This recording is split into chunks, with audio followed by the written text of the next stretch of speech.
नमस्कार, स्वागत है आपका योगा इंस ऑनलाइन क्लासेस में। बाल मनोविज्ञान 10 मार्क्स का पूछा जाना है हॉस्टल वार्डन में। और बच्चों के अभी तक ये समझ में नहीं आया कि यहाँ से किस प्रकार के क्वेश्चंस पूछे जाएंगे। तो बच्चों की दुविधा को दूर करने के लिए हम विभिन्न एमसीक्यूज लेकर आ रहे हैं अलग अलग टॉपिक से रिलेटेड। अभी पिछला एमसीक्यू हम क्रिएटिविटी गाइडेंस पर डाले। ठीक, क्रिएटिविटी हो गया, गाइडेंस हो गया, ये सारे टॉपिक्स पे एमसीक्यू बहुत पहले डले जा चुके हैं। इससे रिलेटेड भी आपके पास एमसीक्यू पहले से होंगे, प्लेलिस्ट में आप जाके चेक करेंगे। लेकिन हम जब तक समय है और जितना ज़्यादा हो सके हम उतने एमसीक्यूज डालेंगे। तो आज का हमारा टॉपिक है व्यक्तित्व और बुद्धिमत्ता के अवधारणा, concept of personality and intelligence. इसका थ्योरी वाला पोर्शन मैं क्रैश कोर्स में कवर किया हूं।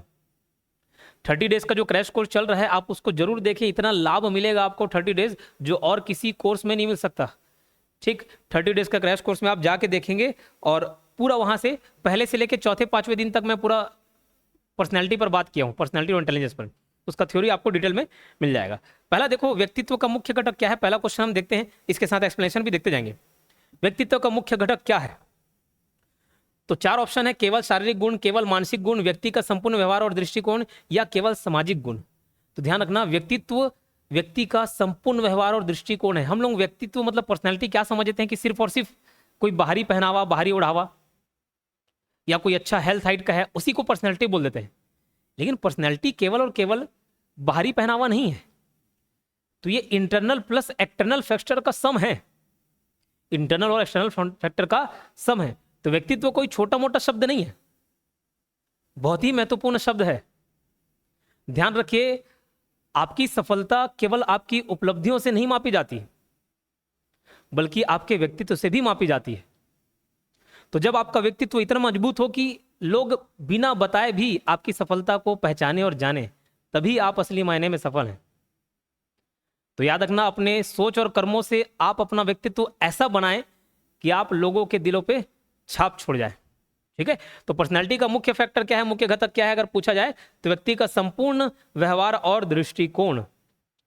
बुद्धिमत्ता का मापन किसके द्वारा किया जाता है? तो देखो बहुत सारे ऑप्शन है, शारीरिक परीक्षण, आईक्यू परीक्षण, खेल गतिविधियां और केवल शैक्षिक उपलब्धियां। देखो, केवल और केवल शैक्षिक उपलब्धियों से व्यक्तित्व का मापन नहीं किया जा सकता, बुद्धिमत्ता का मापन नहीं किया जा सकता। इसके बारे में पूरा मैं आपको पॉइंट्स बता रहा हूं, सारे पॉइंट्स को आप याद रखेंगे, सारे पॉइंट्स को याद रखेंगे। जैसे देखो, सबसे पहले 1905 की मैं आपको घटना बताता हूं। एक व्यक्ति थे बिने नाम के और उनके चेले थे साइमन, थियोडर साइमन।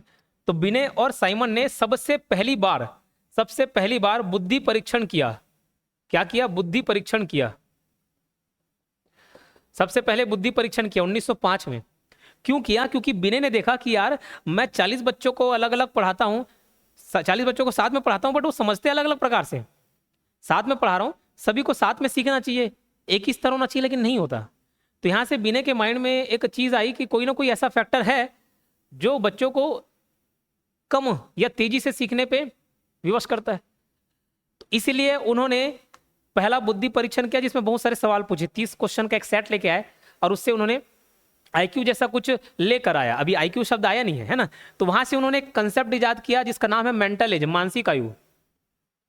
तो ध्यान रखना, मेंटल एज, मानसिक आयु का कंसेप्ट किसने दिया? बिने ने दिया। ठीक, पहला बुद्धि परीक्षण किसने किया? बिने ने किया। और इसीलिए बुद्धि परीक्षण के पिता, फादर ऑफ इंटेलिजेंट टेस्ट किसे बोला जाता है? बिने को बोला जाता है। किसे बोला जाता है? बिने को बोला जाता है। उसके बाद 1912 में ईस्टर्न आए। क्या आए? ईस्टर्न आए। ये बोले केवल और केवल मेंटल एज से काम नहीं चलेगा, मेंटल एज को कंपेयर करना पड़ेगा ना हमारे वास्तविक आयु से। तो याद रखना, इन्होंने कंसेप्ट दिया, आईक्यू का कंसेप्ट दिया, आईक्यू की अवधारणा दी, कंसेप्ट दिया, फॉर्मूला नहीं बोल रहा हूं, आईक्यू का कंसेप्ट। इन्होंने क्या बोला? Mental age upon current age. ये करना पड़ेगा तो हमको एक रेशियो मिलेगा कि अगर बच्चे की करंट एज या वास्तविक आयु 20 साल है लेकिन वो 25 साल के हिसाब से बिहेव कर रहा है, उसकी मानसिक आयु 25 साल की है, इस रेशियो से हम ये समझ सकते हैं कि बच्चा कितना बुद्धिमान है। तो आईक्यू का कंसेप्ट सबसे पहले किसने दिया? स्टर्न ने। तो सर बिने ने क्या दिया? बिने ने मेंटल एज का कंसेप्ट दिया, इसने आईक्यू का कंसेप्ट दिया। तो सर टर्मन के बारे में क्या पढ़ते हैं? टर्मन ने सबसे पहले आईक्यू का फॉर्मूला दिया, आईक्यू का फॉर्मूला। और आईक्यू के फॉर्मूला में क्या किया? कुछ नहीं, बस mental age upon current age या क्रॉनिकल एज इनटू 100 कर दिया, मानसिक आयु अपॉन कालक्रमिक आयु गुणित 100, ये करके फॉर्मूला दे दिया। किसने? टर्मन ने, लुईस टर्मन पूरा नाम उनका, William Stern, Lewis Terman, Theodore Simon. ठीक, तो ये सारी बातें याद रहेंगी। 1916 में इनके द्वारा किए गए परीक्षण को हम लोग, या टर्मन के द्वारा किए गए परीक्षण को स्टैनफोर्ड बिनेट टेस्ट करते हैं। स्टैनफोर्ड बिनेट टेस्ट, स्टैनफोर्ड बिने परीक्षण बुलाता है। नाम भले बिने का है, क्योंकि ये जो टेस्ट कराए थे ना 1905 में, उसी को मॉडिफाई करके इन्होंने टेस्ट कंडक्ट करा दिया, लेकिन करवाने वाला कौन था? टर्मन था। ठीक, तो बुद्धिमत्ता का मापन, इंटेलिजेंस का मापन किससे किया जाता है? आईक्यू परीक्षण से किया जाता है। यहां तक क्लियर है? अगले सवाल की ओर बढ़ते हैं। बुद्धिमत्ता की एकाधिक सिद्धांत, मल्टीपल इंटेलिजेंस थ्योरी किसने दी? तो देखो, इंटेलिजेंस से रिलेटेड बहुत सारे थ्योरीज सामने आए हैं, बहुत सारे थ्योरीज सामने आए, बहुत सारे सिद्धांत सामने आए।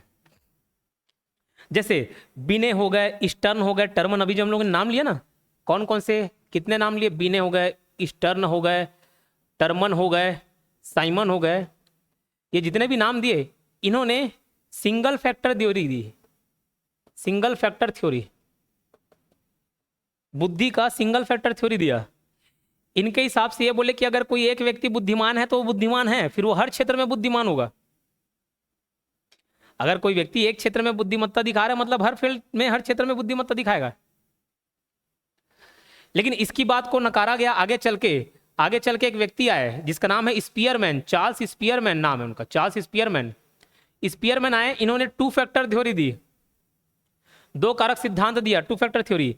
ये बोला ऐसा कुछ नहीं है, दो फैक्टर होते हैं, जी फैक्टर और S factor, general factor, special factor, सामान्य तत्व और विशेष तत्व। ये बोले कुछ काम हर इंसान सामान्य तरीके से कर लेता है, वो उसका जी फैक्टर का कारक है, लेकिन कुछ फील्ड में महारत हासिल कर लेता है। जैसे क्रिकेट हम सब खेल लेते हैं, लेकिन विराट कोहली, धोनी जैसे क्रिकेट नहीं खेल पाते। तो क्रिकेट खेलना हमारे लिए जी फैक्टर हो सकता है, लेकिन विराट कोहली के लिए वो एस फैक्टर है। फिर आए, ये तो एक और दो वाला छोड़ो, फिर बोले एक थॉर्नडाइक नाम के व्यक्ति आए। कौन? थॉर्नडाइक। इन्होंने मल्टी फैक्टर थ्योरी दिया, बहुकारक सिद्धांत, मल्टी फैक्टर थ्योरी। तो थोड़ा बहुत से आगना, थोड़ा से थॉर्नडाइक, बहुत से बहुकारक सिद्धांत। तो थॉर्नडाइक ने मल्टी फैक्टर थ्योरी दिया, बोले कि एक कारक नहीं है, दो कारक नहीं है, बहुत सारे कारक हैं जो बुद्धिमत्ता को डिसाइड करते हैं। क्लियर? ऐसे ही ध्यान रखना, ऐसे ही एक गार्डनर नाम के व्यक्ति आए, गार्डनर ने मल्टीपल इंटेलिजेंस थ्योरी दिया, मल्टीपल इंटेलिजेंस थ्योरी, बहुबुद्धि सिद्धांत, बुद्धिमत्ता का एकाधिक सिद्धांत या बहुबुद्धि सिद्धांत दिया। ठीक है, मल्टीपल इंटेलिजेंस थ्योरी दिया। थॉर्नडाइक का मल्टी फैक्टर है, एक थर्स्टन का ग्रुप फैक्टर है, थर्स्टन का ग्रुप फैक्टर। ठीक, तो अभी ये फिलहाल पूछ रहा है मल्टीपल इंटेलिजेंस किसने दिया? तो हॉवर्ड गार्डनर ने दिया। अब क्या था ये भी हम लोग पढ़ लेते हैं, इन सबको तो एक्सप्लेन कर दिए, इनके जिक्र बाद में कर लेंगे। गार्डनर का जो मल्टीपल इंटेलिजेंस है, ये बोले कि केवल पढ़ाई में अच्छा करने वाला व्यक्ति ही महान नहीं है, वही होशियार नहीं, वही बुद्धिमान नहीं है। गाना गाने वाला भी बुद्धिमान है, स्पोर्ट्स खेलने वाला बुद्धिमान है, डांसर बुद्धिमान है, जो अच्छा सामाजिक कौशल रखता है, कम्युनिकेशन स्किल रखता है, वो भी महान है, वो भी बुद्धिमान है। तो इसने बहुत सारे बुद्धिमत्ता के तत्व बताए। जैसे पहला एक बताता हूं, नेचुरलिस्टिक, अलग अलग क्षेत्र बताए। प्राकृतिक, बोले जैसे उदाहरण दे रहा हूं, एक किसान भी बुद्धिमान हो सकता है, एक जीव विज्ञानी भी बुद्धिमान हो सकता है। कैसे? अरे हम प्रकृति को जितना नहीं समझते उससे ज्यादा एक किसान समझता है, उससे ज्यादा एक जीव विज्ञानी समझता है। क्यों? वो प्रकृति को देख देख के सीख रहा है। किसान को मालूम है कि कब फसल बोना है, बुआई करना है, कटाई करना है, कब पानी देना है, कितना पानी देना है, कैसे देखभाल करना है, क्या खातू छिड़कना है, वो प्रकृति को देख देख के समझ जाता है। एक जीव विज्ञानी ऑब्जर्व करता है, फूलों को देखेगा, जानवरों को देखेगा, उसके बिहेवियर को समझेगा, प्रकृति को देख देख के सीख रहा है वो, तो भी अपने फील्ड में बुद्धिमान है। एक होता है संगीतात्मक बुद्धि, संगीतात्मक, म्यूजिकल, जैसे जिसको धुन का अच्छा नॉलेज रहता है, धुन का, कोई पियानो बजा ले रहा है, कोई अच्छा गा ले रहा है, कोई गिटार बजा ले रहा है, तो बोले भले वो दूसरे क्षेत्र में अच्छा काम नहीं कर पा रहा है, लेकिन फिर भी वो महान है, फिर भी वो बुद्धिमान है। क्यों? म्यूजिकल इंटेलिजेंस है उसके पास।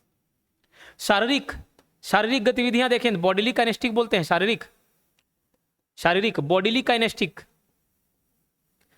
काइनेस्थेटिक। बोले एक डांसर भी बुद्धिमान हो सकता है, एक स्पोर्ट्स पर्सन भी बुद्धिमान हो सकता है। बोले सर डांसर और स्पोर्ट्स पर्सन कैसे? आप डांस कर सकते हो कि एकदम अच्छा? बोले सर नाच लेता हूँ मैं तो, बाराती बाराती डांस कर लेते हो ना, एकदम माइकल जैक्सन जैसे डांस कर लेते हो, प्रभु देवा जैसे डांस कर लेते हो क्या, ऋतिक रोशन जैसे डांस कर लेते हो क्या? तो वो पढ़ाई में होशियार नहीं मतलब वो गधा है? वो अच्छा डांस कर ले रहा है मतलब वो होशियार नहीं है? नहीं, ऐसा नहीं है। उसको भी इंटेलिजेंस है, लेकिन उसको कैसा प्रकार का इंटेलिजेंस होना मांगता? उसको बॉडीली काइनेस्टिक इंटेलिजेंस होना मांगता। मतलब वो अपने बॉडी मूवमेंट्स को कंट्रोल कर सकता है। जितना हमको अपना समझ नहीं है बॉडी मूवमेंट का, उनसे ज्यादा समझ उनको है। एक स्पोर्ट्स पर्सन को है, एक डाइवर्स को है, तैराक को है, फुटबॉलर को है, क्रिकेटर को है, तो वो भी अपने फील्ड में इंटेलिजेंट है। अंतर्व्यक्तित्व, अंतर्व्यक्तिक, व्यक्तिक, इंटरपर्सनल, एक होता है इंटरपर्सनल और एक होता है इंट्रापर्सनल। एक होता है अंतर, एक होता है अंतः। इंट्रापर्सनल, इंटरपर्सनल मतलब एक दूसरे से, जैसे एक काउंसलर हो गया, एक शिक्षक हो गया, वो भी बुद्धिमान हो जाएगा। लेकिन कैसे, क्यों? क्योंकि उसको अपने बच्चों की समझ है। एक टीचर जो अपने बच्चों को समझता है कि उसको समझ आ रहा है कि नहीं आ रहा है, उसको याद हो रहा है कि नहीं हो रहा है, वो पढ़ाई से जी चुरा रहा है कि नहीं चुरा रहा है, उसका ध्यान भंग हो गया कि नहीं हो गया है, उसका ध्यान यहाँ पे है कि नहीं है। Interpersonal skill.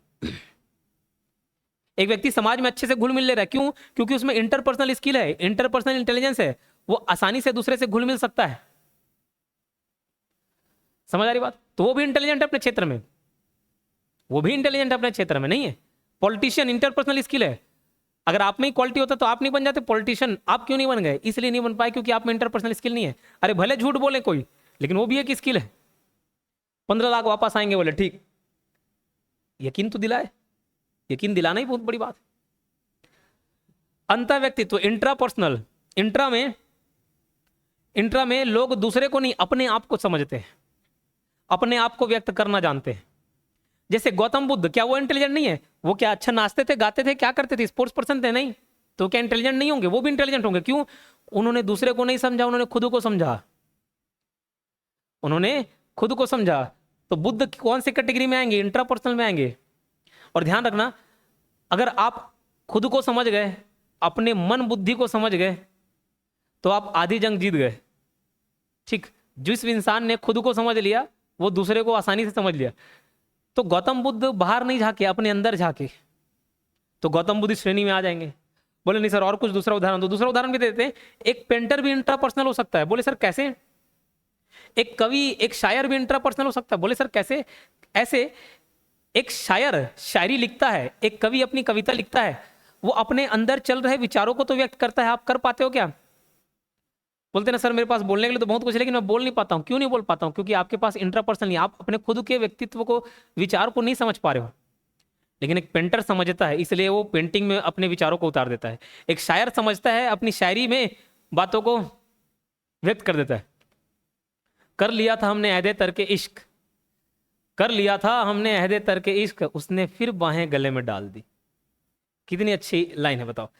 इंट्रापर्सनल, समझ आ रहा है क्या? इंट्रापर्सनल हो गया। और भी कुछ इंटेलिजेंस बताता हूं, इसके टोटल 8 हैं।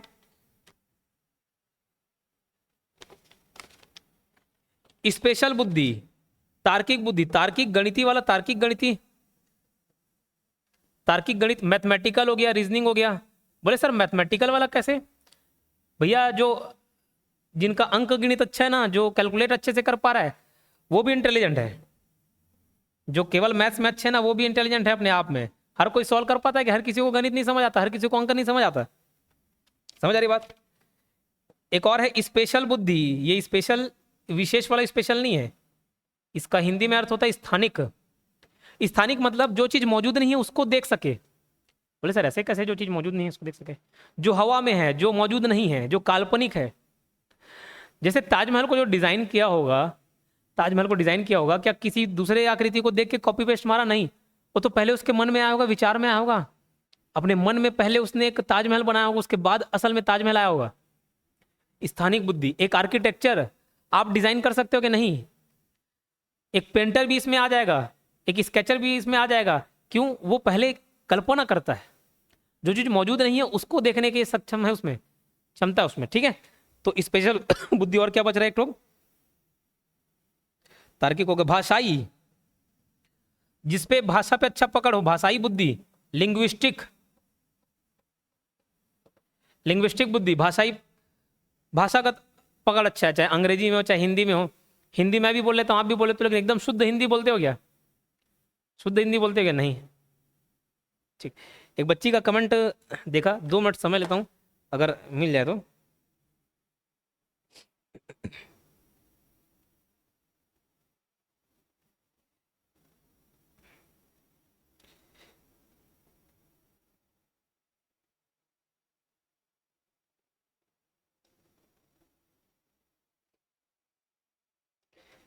मैं बहुत दिन से देख रहा हूँ उनके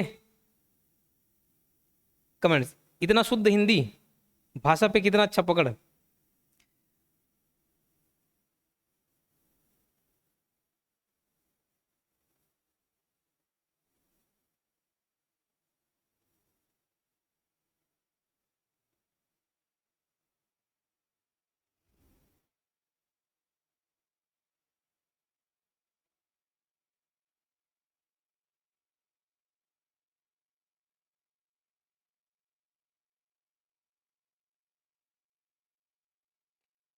कोमल यादव, आपके मुख से ज्ञान के शब्द मानो ऐसे फूटते हैं महोदय, जैसे कल कल का नाद करते हुए बहती निर्झरणी। बताओ। शब्दों का चयन, शब्दों का प्रयोग हर कोई भाषा में अच्छा नहीं हो सकता। भाषागत बुद्धिमत्ता भी एक बुद्धिमत्ता का प्रकार है। तो ये गार्डनर के इंटेलिजेंस के बारे में मैंने विस्तार से चर्चा कर लिया। व्यक्तित्व का निर्धारण कौन करता है? व्यक्तित्व का निर्धारण देखो, केवल वंशानुगतता, केवल पर्यावरण नहीं, दोनों, वंशानुगतता और पर्यावरण दोनों। देखो जो पर्सनैलिटीज है ना, इनबॉर्न भी आती है जेनेटिक्स के माध्यम से। समझ लो, अगर मेरी पिता की पर्सनैलिटी जैसी होगी वैसी, मेरे पिता ईमानदार होंगे तो हो सकता है मैं भी ईमानदार हो जाऊं। मेरे पिताजी बहुत मेहनती है तो मैं भी मेहनती हो जाऊं। तो ऐसे जेनेटिक्स भी आ जाता है, हेरिडिटी, वंशानुगतता। और इन्वायरमेंट, इन्वायरमेंट का भी प्रभाव पड़ता है। आप जिस इन्वायरमेंट में पलेंगे बढ़ेंगे वैसे ही आपकी पर्सनैलिटी हो जाएगी। इसलिए अपने ग्रुप को हमेशा आप अच्छे रखें, अच्छे लोगों के बीच रहें, अच्छे लोगों की संगत में रहें। किस सिद्धांत में व्यक्तित्व को ईड, ईगो और सुपर ईगो के रूप में विभाजित किया जाता है? देखो, सिगमंड फ्रायड नाम के एक व्यक्ति हैं, सिगमंड फ्रायड, सिगमंड फ्रायड नाम के एक व्यक्ति हैं। इन्होंने एक थ्योरी प्रस्तुत की, साइको एनालिटिकल थ्योरी। इस थ्योरी के बारे में मैं बहुत विस्तार से चर्चा किया हूँ 30 डेज के क्रैश कोर्स में ना। शुरू के 4 दिन वाले वीडियोस को देखना, बहुत इंपॉर्टेंट है। Psycho analytical theory, psycho analytical theory. इस साइको एनालिटिकल थ्योरी में इन्होंने क्या बोला? इन्होंने बहुत सारे कंसेप्ट दिए, जिसमें उन्होंने इड, ईगो और सुपर ईगो का कंसेप्ट दिया। इड, ईगो और सुपर ईगो का कंसेप्ट दिया। इड अहम, देखो इड आपका इदम हो गया, ईगो अहम हो गया और सुपर ईगो परम अहम। इड इस कंसेप्ट पर है, सुख के नियम के सिद्धांत पर आधारित है इड या इदम। मतलब एक बच्चा पैदा होते साथ उसको भूख, प्यास, सेक्स की इच्छाएं रहेंगी, उनमें दबी हुई रहेंगी। इड की भावना जिनमें ज्यादा रहती है वो तुरंत उनको हर चीज चाहिए। सुख के सिद्धांत पर, प्लेजर प्रिंसिपल पर काम करता है। जो चीज चाहिए मतलब चाहिए, वो नैतिकता के बारे में नहीं सोचते।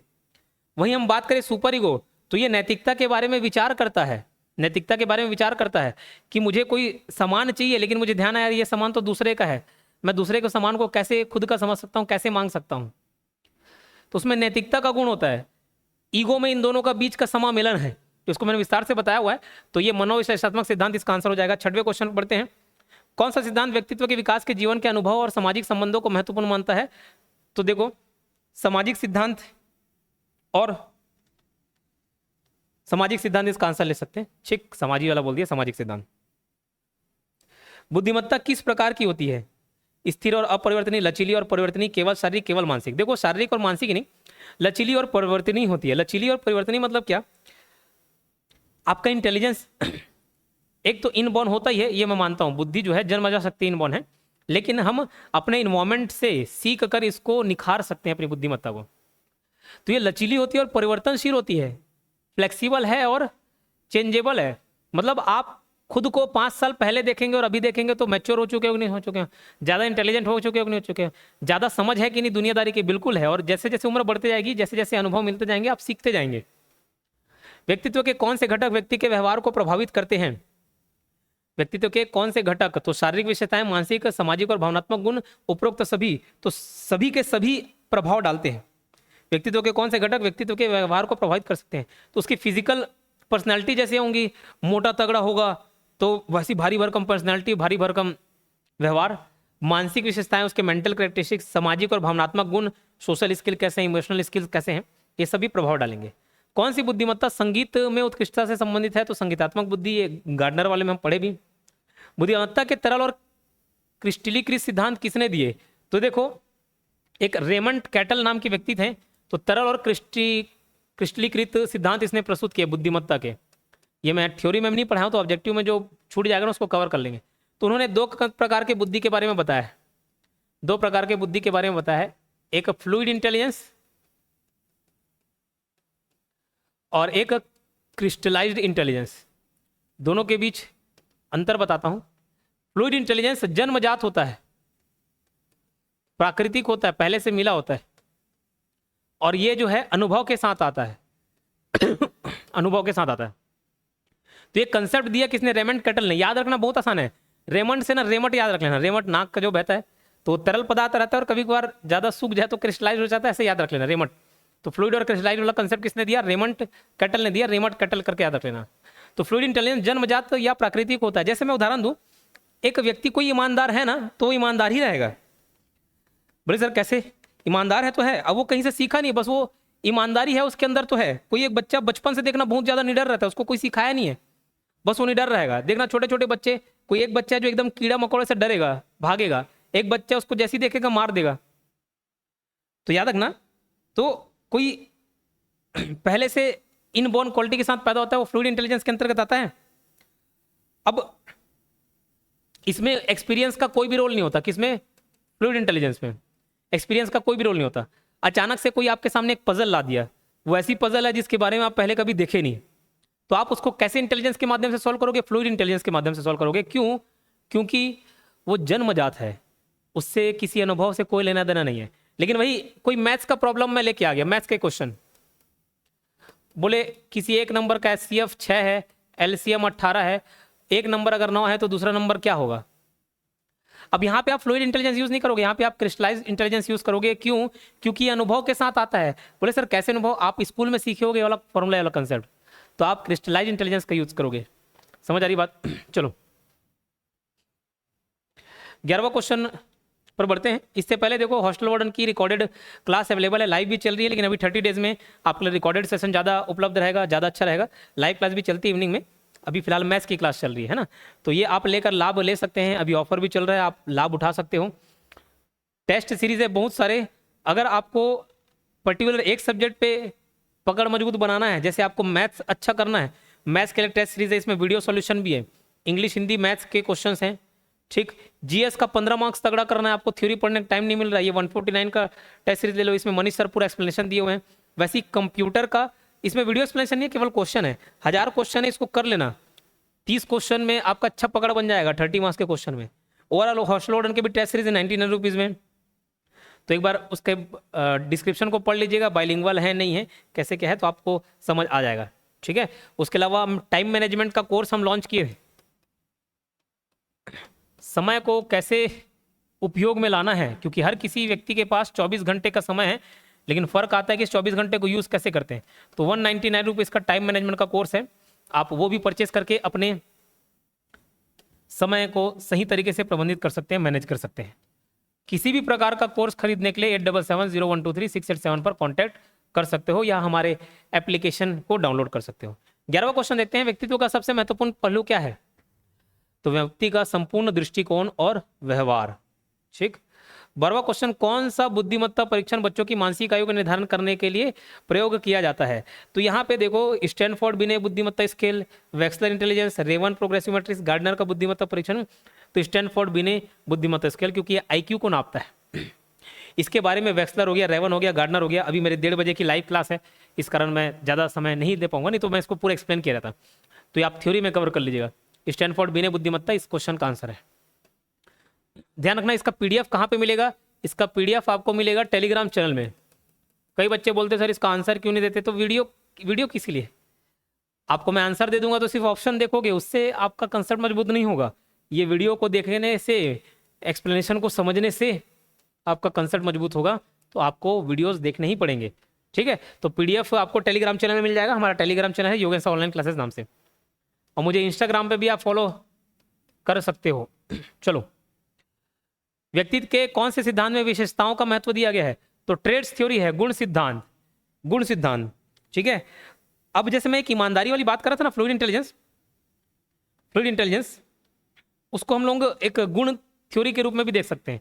जैसे कोई एक व्यक्ति बुद्धिमान है तो है, बहादुर है तो है, ईमानदार है तो है, बस वो है। अब देखो, ये गुण सिद्धांत क्या कहता है कि व्यक्तित्व क्या है, कुछ व्यक्तित्व क्या है बोले, कुछ स्थायी गुणों या लक्षणों से मिलकर बना होता है। व्यक्तित्व कुछ स्थायी गुणों से मिलकर बना होता है, किसी गुण या किसी लक्षण से मिलकर बना होता है, जो उसके व्यवहार और दृष्टिकोण को प्रभावित करते हैं, जो उसके व्यवहार और दृष्टिकोण को प्रभावित करते हैं। ठीक, गुण सिद्धांत। जैसे मैंने बोला, एक उदाहरण दिया, एक ईमानदार व्यक्ति, वो किसी भी परिस्थिति में ईमानदार रहेगा, है ना, चाहे उसको 5 रुपए की ईमानदारी दिखाना हो या 5 करोड़ की ईमानदारी दिखाना हो। बुद्धिमत्ता की कौन सी परिभाषा सही है? केवल अकादमिक ज्ञान का मापन नहीं। यही तो पढ़ रहे हैं कि भैया कोई एकेडमिक इंटेलिजेंस मतलब पढ़ाई लिखाई संबंधित, केवल किताबी ज्ञान से संबंधित नहीं है बुद्धिमत्ता, केवल शारीरिक कौशल से नहीं है, केवल स्मरण शक्ति से नहीं है, बल्कि समस्या समाधान और तर्क करने की क्षमता है बुद्धिमत्ता। तो अगर आपसे पूछे कि बुद्धि है क्या, तो बुद्धि वो क्षमता है जिससे हम तर्क करते हैं, जिससे हम चीज़ों को याद रख पाते हैं, जिससे हम वातावरण में समायोजन कर पाते हैं, जिससे हम सोच सकते हैं, ठीक, समस्याओं का समाधान कर सकते हैं। व्यक्तित्व के विकास में भी किसका सबसे बड़ा योगदान होता है? व्यक्तित्व के विकास में किसका सबसे बड़ा योगदान होता है? केवल शिक्षा का, केवल वंशानुगतता का नहीं, वंशानुगतता और पर्यावरण दोनों का इसमें योगदान होता है। बुद्धिमत्ता की तरल और क्रिस्टलाइज्ड प्रकारों में अंतर क्या है? तो मैं बताया, क्रिस्टलीकृत बुद्धिमत्ता अनुभव के साथ बढ़ती है। मैंने बोला फ्लूइड इंटेलिजेंस जन्मजात होती है, प्राकृतिक होती है, नेचुरल होती है, एक्सपीरियंस का उसमें कोई रोल नहीं है। लेकिन क्रिस्टलाइज्ड इंटेलिजेंस में एक्सपीरियंस का रोल होता है, एक्सपीरियंस का रोल होता है। जैसे मैंने मैथ्स का बोला, आप क्लास में अटेंड करोगे मैथ्स की क्लास तो आप बना पाओगे, जैसे जैसे हायर लेवल में जाते जाओगे और आपका एक्सपीरियंस बढ़ते जाएगा, आपकी क्रिस्टलाइज्ड इंटेलिजेंस बढ़ते जाएगी। 17वां क्वेश्चन देखते हैं, व्यक्तित्व का कौन सा घटक व्यक्ति की नैतिकता और मूल्यों को दर्शाता है?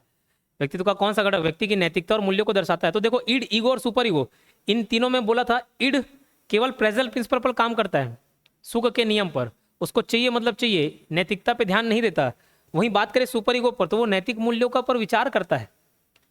तो ये सुपर ईगो और ईगो दोनों के बीच का मिश्रण है। तो 17वां क्वेश्चन का आंसर है सी। 17वां क्वेश्चन का आंसर है सी। अगले क्वेश्चन पर बढ़ते हैं। बुद्धिमत्ता का मापन किस प्रकार से किया जा सकता है? तो आईक्यू टेस्ट और संज्ञानात्मक परीक्षण से, कॉग्निटिव टेस्ट, आईक्यू टेस्ट और कॉग्निटिव टेस्ट से। कौन सा सिद्धांत मानता है कि व्यक्तित्व का विकास व्यक्ति के जीवन में विभिन्न चरणों में होता है? तो ये विकासात्मक सिद्धांत मानता है, व्यक्तित्व का विकास व्यक्ति के जीवन में विभिन्न चरणों में होता है। आप जॉब, कल मैंने एक क्वेश्चन पे उदाहरण दिया था, जॉब के बारे में बात की कि आप पहले जॉब लगाने के लिए मेहनत कर रहे हैं, जॉब लग गया, फिर आपको एक अलग चैलेंज फेस करना पड़ेगा, उसके बाद उसमें एडजस्ट हो गए, आप प्रमोशन के लिए लड़ रहे हैं, दूसरे जॉब के लिए लड़ रहे हैं, जॉब से रिटायर ले लिए, उसके बाद हर जगह हर चरण में अलग अलग आपका व्यक्तित्व झलकेगा। ठीक है, तो विकासात्मक सिद्धांत इस पर बल देता है, जोर डालता है। बुद्धिमत्ता की सामाजिक बुद्धिमत्ता किससे संबंधित है? अन्य लोगों के साथ संवाद करने और संबंध बनाने की क्षमता, शारीरिक गतिविधियों में निपुणता। ये 20वें क्वेश्चन का आंसर मैं आपके ऊपर छोड़ता हूं, कमेंट बॉक्स में बताएंगे। और मुझे ये भी बताना कि आपका 20 में से कितना मार्क्स बना, 20 में से कितने मार्क्स आपके बने। ये 20 क्वेश्चन अगर आप खुद से सॉल्व किए तो कौन से क्वेश्चन थे नहीं बने वो सब आपने ना कमेंट बॉक्स में लिखेगा। जैसे कुछ लोगों ने काफी अच्छा परफॉर्म किया, मैं पुराने नाम देता हूं।